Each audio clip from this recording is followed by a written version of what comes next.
Hi everyone, Bill Rentschler in the 1011 Now streaming studio. It is a Monday. It's been a few weeks, but we're back with our regular Monday afternoon segment, which is Consumer Safety Spotlight with Josh Planos of the Better Business Bureau. Josh, again, as I was getting ready for this segment, I didn't realize it's been since mid-September since we have actually talked between the weather and some holidays and vacation and things like that. It's been a minute. Yeah, Mondays have been tricky for Lincolnites and Nebraskans overall, but it's good to be back. Feels a little bit more like a normal Monday now. Really settling into the week and into 2024 now. Now that I have you back on the studio, Joshua, I appreciate it.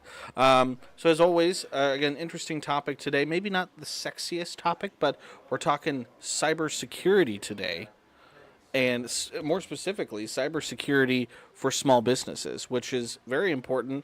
In your email that you sent me, caught me off guard, realizing that only 50% of small businesses have some sort of cybersecurity plan.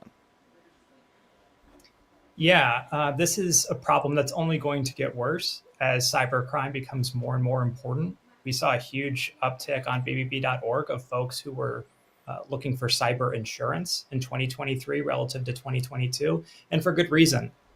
There's some surveys that will tell you that a staggering 68% of global organizations have experienced at least one cyber attack. And in 2024, the cost of cyber crimes is forecasted to reach $9.5 trillion. Small businesses are the primary target because of the infrastructure they have, the resources that they have to defend against this type of activity. Another study showed that 37% of small business owners feel vulnerable to cyber attacks. And shockingly, only 14% of small businesses can effectively defend themselves against said cyber attacks. So this is a major issue. It's the quickest way to get a big payout if you are a scammer or a cyber hacker in this case. And it's something that small business owners should certainly be aware of and be protecting against into 2024. Did you say 9.5 trillion with a T? With a That's T, that with is a T. that is incredible. Wow. Yeah. Wow. Okay. So okay, maybe it is a sexy topic then. I know I just said maybe it wasn't, but maybe it is. Maybe we need to make it so. So again, I know here at 1011 and with Gray Television, they do have some of these cybersecurity protocols, and they spam my email about once or twice a week with tips and things like that. But what can these small businesses be doing that maybe some of these larger companies can afford to do that small businesses maybe have a tougher time with?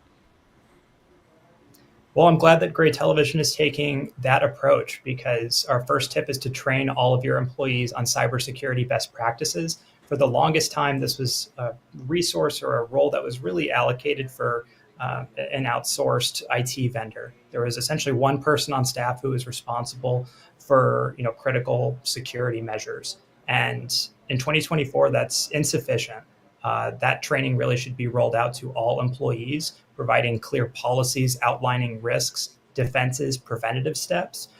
Formal training programs are essential as well. You don't need to have, an outsourced vendor to provide it if you can, follow those best practices for keeping employees updated on the latest threats and solutions. Right? If your company has gone through a DDoS attack, you'll remember that there's probably a lot of training that comes after that.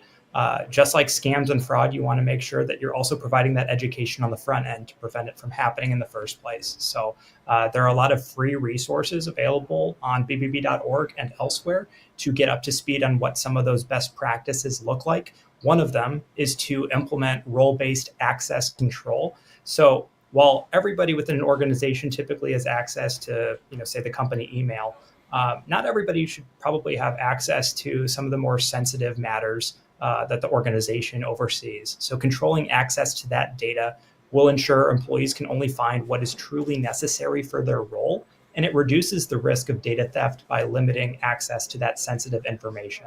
So that's a small step that I think everyone can take, regardless of the size of the organization. Yeah, I probably have too much access to too many things, and I know just enough to be dangerous on just about all of them. So again, that is something, again, kind of having the silos of like, okay, in our case, the weather people have access to these weather things, but not the news and sports things and things like that.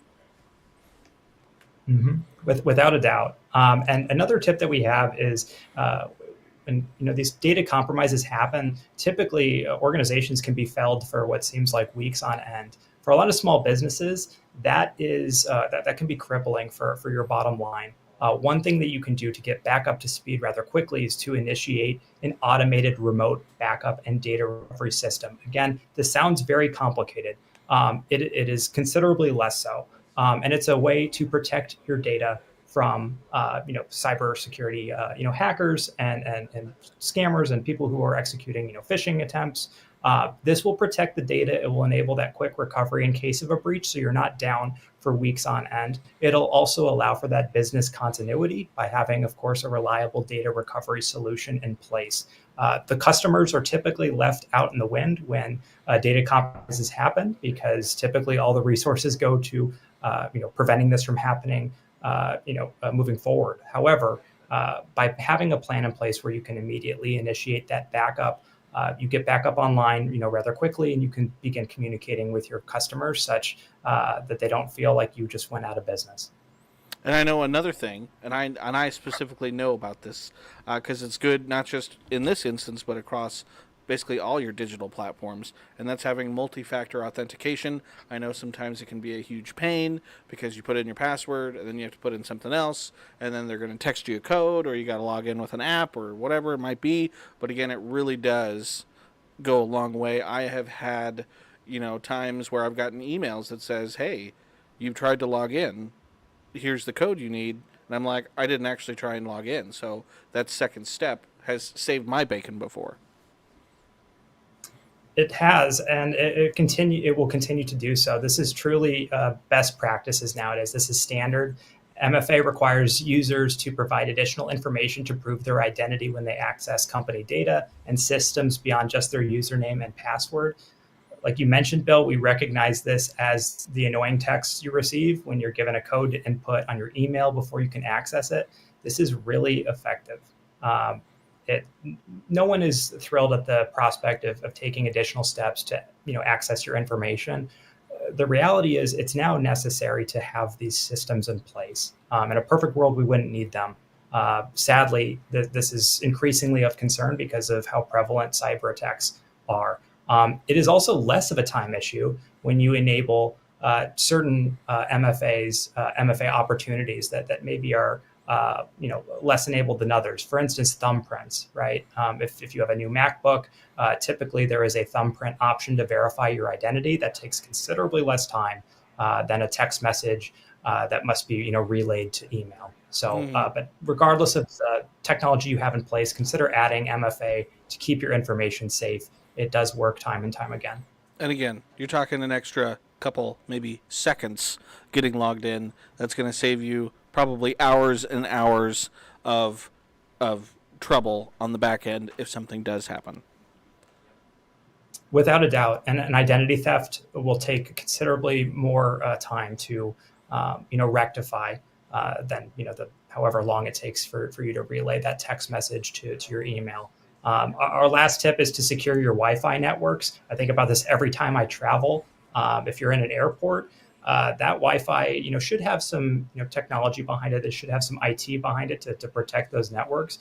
But from your company, for your company, you want to make sure that you're using secure Wi-Fi networks to create that safe internet connection.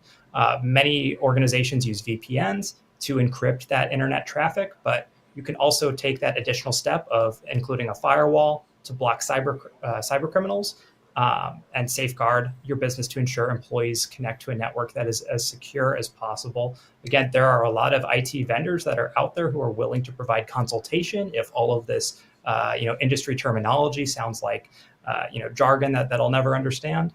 These folks are more than willing to come in and protect you in the ways that they are able. But the answer is to not go quiet. The answer is to not do not a single thing to protect your information, because unfortunately these cyber attacks are increasingly relevant and increasingly prevalent, not just around the country, but right here in Nebraska. So again, for folks who maybe small business owners and things like that, Josh, can you repeat what you touched on at the very beginning? Again, where I said, oh, it's not a super sexy topic, but then we had the dollars and cents figure behind it. Can you just repeat that again, just so we can hear it again? Yeah, what we've found is that a staggering 68% of global organizations have experienced at least one cyber attack. And for 2024, the cost of cyber crimes is forecasted to reach $9.5 trillion. Small businesses are the primary targets of those attacks. There are a lot of studies that we have that are available on bbb.org, which showed that 30% of small business owners feel vulnerable to cyber attacks. They cite an insufficient number of resources for protection because, of course, given the size and scale of their operation. But shockingly, only 14% of small businesses can effectively defend themselves against cyber attacks. So you have this wave of attacks that are crashing into this industry, and you have a very, very small sliver of the pie that is effectively able to defend themselves against it, which doesn't make for a very fair fight. And I'm assuming, again, I don't know if you have the numbers right in front of you there, but if you were to probably chart out again the dollars and cents at risk, that it would probably look like an exponential curve over the past 10 years. This is only getting worse and is only going to continue to be a huge issue moving forward over the next, I mean, I don't know, forever. Without a doubt. I mean, think about the rise of mobile banking. I mean, you can realistically move your entire life's work, your entire life savings to a different account at a different company in less than 10 minutes. Uh, 20 years ago, that would have been unheard of, right? The exponential growth of technology has made it such that there is convenience everywhere, and yet there is a clear cost associated with that convenience, which is that all it takes is an email nowadays to get into a company and to have access to everything that company has on its books. And I think that's a really frightening reality for some.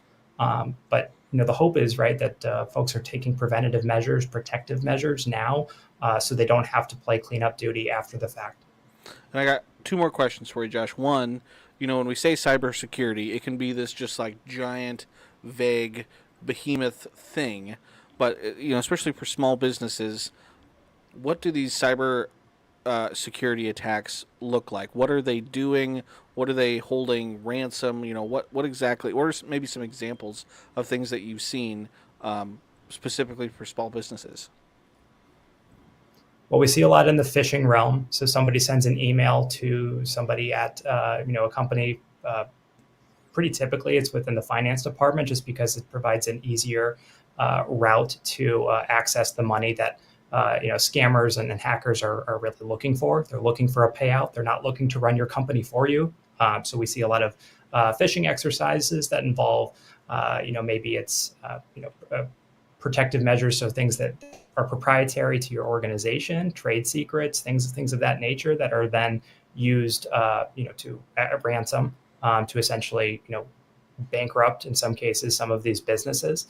In other cases, it's compromising the entire way that company communicates with one another, such that they can't continue to provide daily operations. So, in some cases, that looks like a huge surge in spam for a small business, which is typically a giveaway that something is off or something is corrupt or something is compromised. But in a lot of cases, this involves trying to access what those critical leverage points are for an organization. So whether it's access to all of the funds that they have, or their bank account information, and then waiving that as bait to get a payout and walk away from the situation unscathed. That's really the vast majority of the reports that we receive. But you're absolutely right, Bill, that cybersecurity is not all just make sure you have a secure Wi-Fi network. It also deals with being careful with the information that you're sharing online, both with customers, with your community, with your colleagues, ensuring that information is kept as airtight as possible. Because unfortunately, what we've seen is it only takes one email address to corrupt an entire organization and to, unfortunately, in some cases, bankrupt an entire organization. And so, if I'm a small business owner watching this, again, my last question for you is, again, because there are so many areas, avenues what is step number one? If I don't have any cybersecurity infrastructure, what is step number one for me as a small business owner to start the process? I would say do your research, right? You want to make sure that you have a roadmap with which to work. So whether it's, having multi-authentication is very quick and easy to add to all of your devices. Whether it's making sure that everybody if they have a company provided cell phone, that information is activated within the settings, app. Same for company laptops. That's probably the quickest way to provide. We're talking about stacking layers of security, right? In a vacuum, maybe none of these things are effective, but on top of one another, it really can protect the information that's held at the bottom. So multi-factor authentication, but if you have a wide-ranging organization, I would consider consulting with an IT vendor who can provide some of that infrastructure that you might be able to simply pay for and be able to kind of walk away without doing any more damage. Which I'm assuming they could go to betterbusinessbureau.com to find a list of reputable vendors that they could reach out to. You certainly could. We do have a number of IT specialists. We have a number of folks who provide IT infrastructure that is available on our website, bbb.org. If you type in cyber insurance, you'll be able to access all of them. All right, Josh, an interesting conversation today. Is there anything else you wanted to make sure you slipped in there? There are a lot of there are levels to this conversation, and you want to make sure that even if some of these wrinkles might not apply for your organization, at the very basic level, you can take incremental steps to protect the information that you are sharing, both with your customers and your colleagues. You will be so much better off. It is not going away. This is a problem that is only going to intensify as technology brings everything digital. So you want to make sure that you're staying up to speed in the best ways that you can. Awesome. All right, Josh, again, thanks. I know it's been over a month since we chatted, but appreciate your time and jumping in today. Thank you for having me. All right, again, that was Josh Planos with the Better Business Bureau. Again, we talked to him. We try to almost every Monday. And again, you can catch another segment with me and Josh next Monday as well. Again, as always, keep it tuned to 1011, both on air and online.